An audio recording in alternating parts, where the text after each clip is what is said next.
I'll just go right in, and I'd love to just share just really the story of why I got into LinkedIn and share a little bit of my organization. And we're going to talk about the power of it and really then go into practicals of helping you guys to optimize your profile. I am the CEO of Jin Consulting Group, and really it's really a whole digital marketing consultative service, but really our focus has really been in serving and really specializing in LinkedIn services, specifically in LinkedIn lead generation. And one of the reasons why I kind of got into LinkedIn was that our business came to a halt where we were like, you know what, the best business model is not waiting for referrals. The best business model is able to drum up business and be proactive versus kind of more reactive or just kind of waiting for things to happen. And so it came to a point where for me, I kind of tapped out my network, and I'm like, okay, how do I actually generate opportunities? And as I was looking at Chamber of Commerce and various different networking communities, I just didn't feel like it was the right place for me. And I was like, I know LinkedIn is a powerful medium. People have said that this is a great way to actually connect business to business. What does that look like? I just started going on this journey, figuring that out. That I've actually founded is a LinkedIn Local KC. And so we have created a community of connection leveraging LinkedIn, but how do we create community out of it? And we've really made it out of 4 values. One is connection. We've created authentic space for connection. Secondly is that what do we do when we connect? We actually create a space for cultivation. We bring professional development, thought leadership locally here in Kansas City to actually add value to the people. The third thing is collaboration. Really care about how do we actually bring in our gifts and our strengths, and how do we actually work together for a win-win relationship.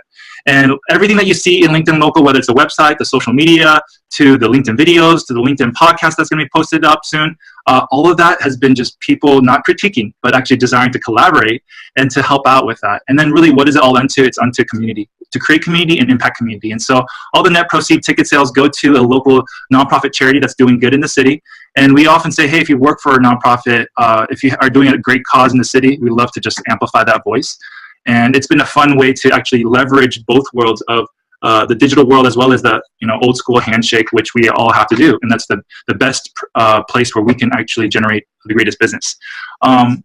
In my journey, as I came to a pain point in the business, I realized I was twiddling my thumbs at times. And I'm like, hey, I have a better usage of my time. I have to be more proactive. And so as I entered into LinkedIn about 3 years ago, I found myself just starting to post, to engage, to start to comment, to start to make videos and do the whole aspects of it. And I was spending about 3 to 4 hours a day.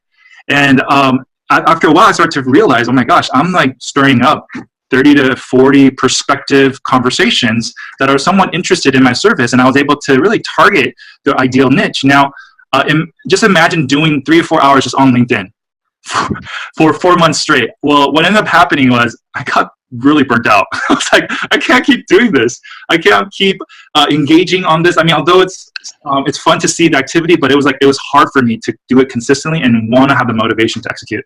So with everything, I kind of deconstructed it, created a step in it, and then really created a sourcing team that did it for us, for our company.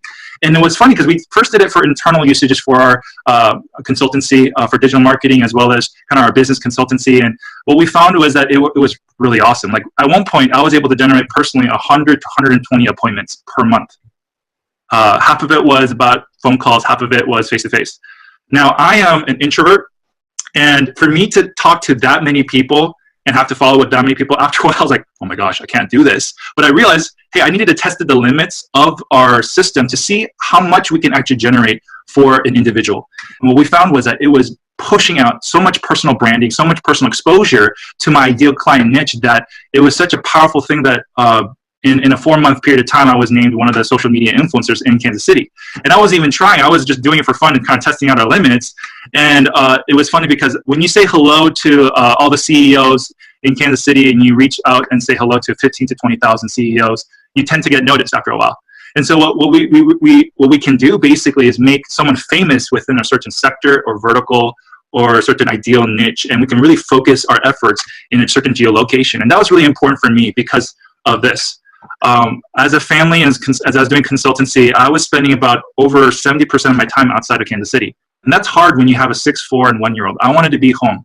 And I know some of you guys are, full-time working, and you're like trying to figure out how to do this side hustle and create more activity. And it's hard to be consistent. And so for me, whatever reason why people may want to engage in LinkedIn, I just knew that I had to to do something different, and I couldn't just do business outside of Kansas City. And so because of LinkedIn's powerful algorithms and just search entries, what we found was that we're able to target specific areas, specific position, specific company size, and it allowed me to actually start to generate activity that was all local. Now, I've been in Kansas City for about 6 years, but the type of work that I was engaged with was primarily in certain niche of communities, and a lot of it drew me away from the city. And so it was really hard at first to figure out what would work. But after a while, what I found was that LinkedIn allowed me the ability to actually start to generate majority of my activity here in the city. And so as we're going to look at how to develop your personal brand on LinkedIn, and ultimately that all of this is for creating activity unto a lead opportunity. These are the 3 things that we're looking at: discover the power of LinkedIn, leveraging the social strategy, and optimizing your LinkedIn profile. So let's talk about the power of LinkedIn profile. It's pretty amazing. There is 500 million users in LinkedIn. Now that's a lot. Now, all of the 500 million users, 61 million users are senior level influencers. And then 40 million are decision makers. And so I know that you guys aren't always looking for that ideal niche of people, but the power is that there's high profile people available who are in the workforce that you can actually directly connect with, whoever it is that you're trying to engage in.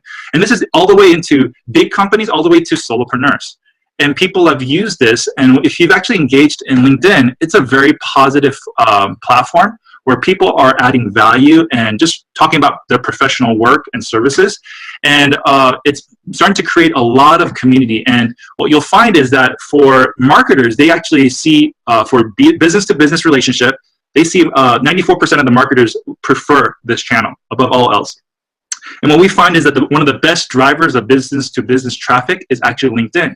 In fact, if you look at the 90% of the social traffic that was driven, LinkedIn, Twitter, and Facebook is the most prominent. But what we find for B2B relationships, what we find over 60%, right, is coming from LinkedIn, and that's really powerful. And then when you look at just HubSpot's data, what they found in their own experience was that LinkedIn is 3 times more effective than Facebook and Twitter when it came to lead generation, as they have tried to push people to bookings and things like that. They had their own kind of study, and that, and again, very similar to other studies, very similar to what we see is that LinkedIn is hands down one of the best lead generation platforms. And what that means is that they would drive people either to a booking, or they would drive, well, at least in this statistic, they're driving their social media. So their LinkedIn would go to maybe some of their website or their content or go into their article. It's one of the most social media driven type of traffic medium. There's this thing called Moz Domain Authority, and it's this kind of geeky tool where basically they can actually audit and see how powerful certain websites are. And what you'll find is that typically LinkedIn is typically around the first or the second website with regards to your name. It's because LinkedIn loves Google and Google loves LinkedIn. And so it actually, when you search entry for your name, LinkedIn is one of the top websites that actually comes up on the Google entry. So that means if you actually put on posts and LinkedIn articles and you're active on that, it will actually be one of the top ones.